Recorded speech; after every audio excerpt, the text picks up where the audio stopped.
Right, so let's look at these pieces. So yeah, obviously we've got concave pieces there, so we need to change them into convex.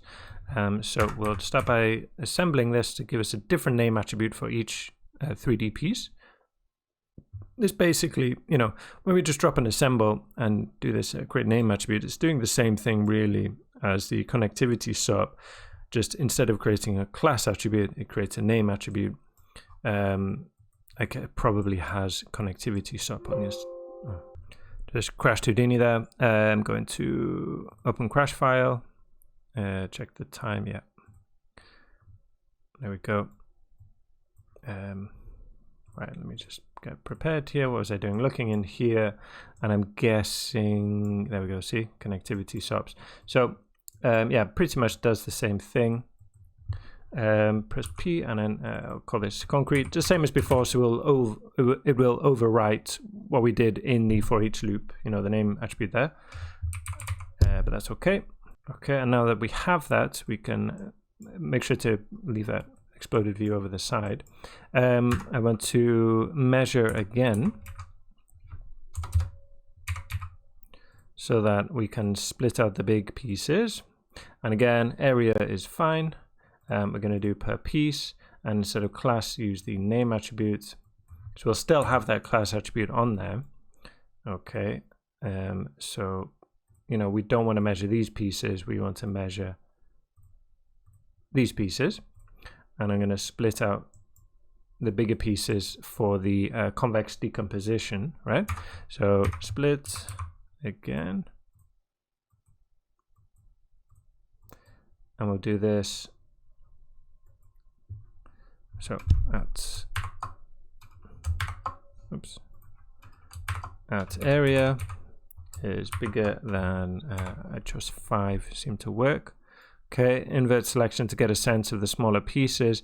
So these pieces, you know, that we obviously again will have concave pieces like that, but at this smaller scale, I'm not too worried about it. And you know, running the convex decomposition over all of these will just take forever. So I'm not going to do that. So find the convex decomposition,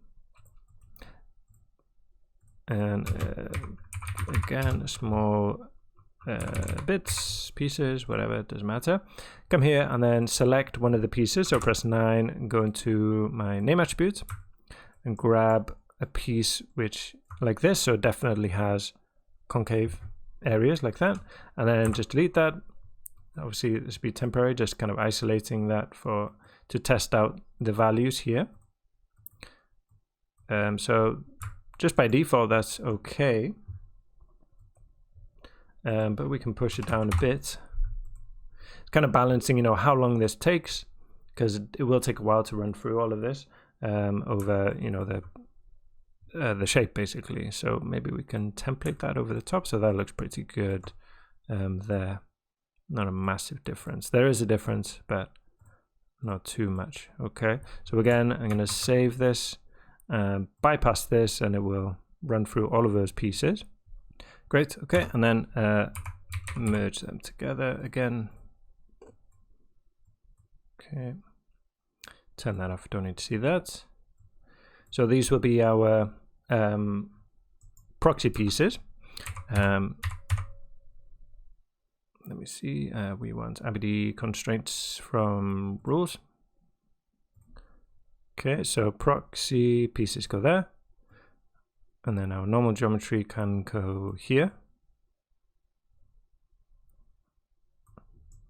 Okay, so I'm going to build some constraints now. So we want surface points, which will give us constraints along the surface. And let's push up the search radius a bit and just let that run through. So that will take a bit of time as well. Okay, that again took a while. If your system struggling for that, you can drop down the radius, just make some less points, less constraints. We're going to delete a few of them anyway. So I'm going to drop a ABD.io to cache that again. Okay, since that took a while, this took a while as well. And I'm just going to set this to manual, it's just running a bit slow. So we need this IO because we got 3 streams now. We got constraints, we've got the geometry there, and we've got the proxy geometry. Basically, it's, you know, it can be, if you've done lots of stuff in Houdini and, you know, not used these IBD results nodes before, it's just the same as having 3 streams and having 3 separate file caches, like cache for that, and a cache for this. It just looks neater, basically, and it's easier. You could do it separately if you wanted. So we just, again, want the current frame. We want the pack geometry. I don't know if it actually packs it, but it doesn't matter. Constraints there and the proxy. Okay, you've got different options. And I'm going to keep this in the geometry node again, in the geometry folder. And we'll call this concrete frac, let's say prox. No, let's say sim pieces. Okay, and again dot Bagio. So load from disk and save that to disk.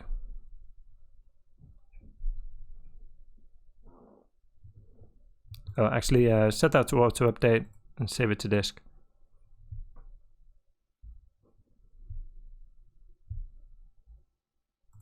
And then visualize that, and there we go, running a bit faster now.